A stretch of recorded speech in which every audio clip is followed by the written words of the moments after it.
I have always loved jewellery, right from being a little girl. I used to try on my mum's. Every time we went away, went back to Nigeria where she's from, or went on holiday, I would scour markets. Sorry, it's jangling, but that's part of the joy of it. I love the sound of it. I love how it can elevate any look. I love that it feels like you're in a treasure chest whenever you're in a jewellery market or jewellery shop. And I just like to feel adorned, and I feel like anyone can add a little bit of jewellery to their look and become whoever they want to be. It makes me feel special.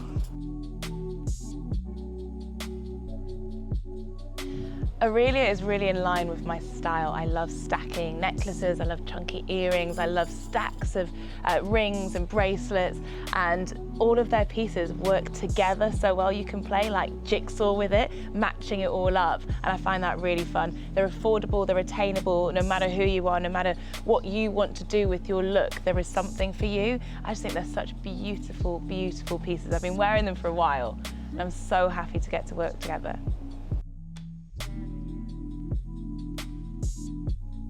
Favourite film? I'm torn between gangster films. I like Lock, Stock and Two Smoking Barrels and like Reservoir Dogs and all the Quentin Tarantino, or like quite arty films. I remember growing up being obsessed with like Amores Perros y Tu Mama También, and it's what made me want to learn Spanish, because it was really like, I just thought it was really cool and magical and arty.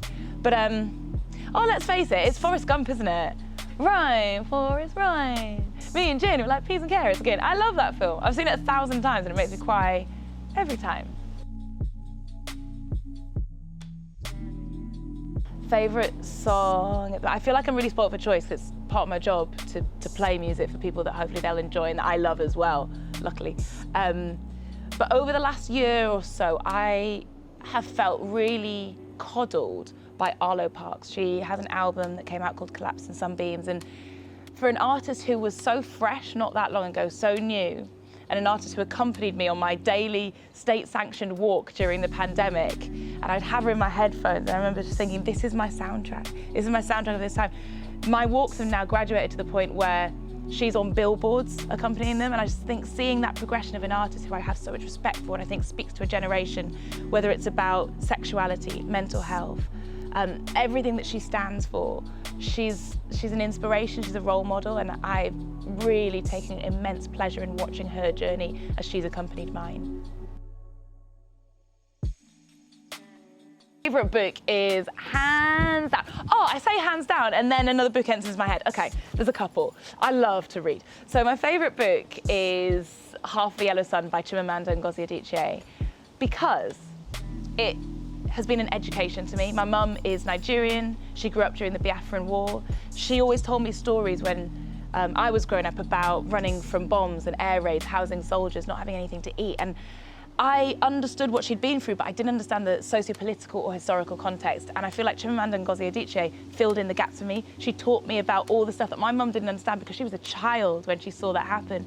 So she's helped me understand my heritage, my culture, and where I've come from. And I've got to give a shout out to Zadie Smith's Swing Time.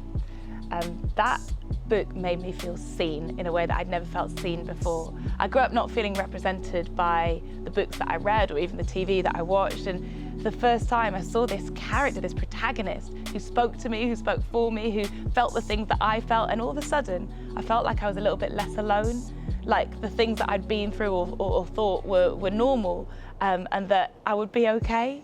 And the power of a book to do that is like nothing else. It's so special, and for me, Swing Time was a solace.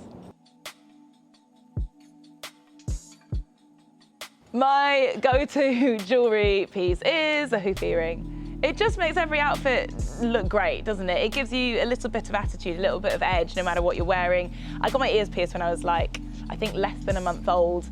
Mum says it's cultural, so it's fine. I mean, it's fine, do what you want as long as everyone's happy. But yeah, I have since become quite addicted to them. I think I've got about 14 piercings in my ears.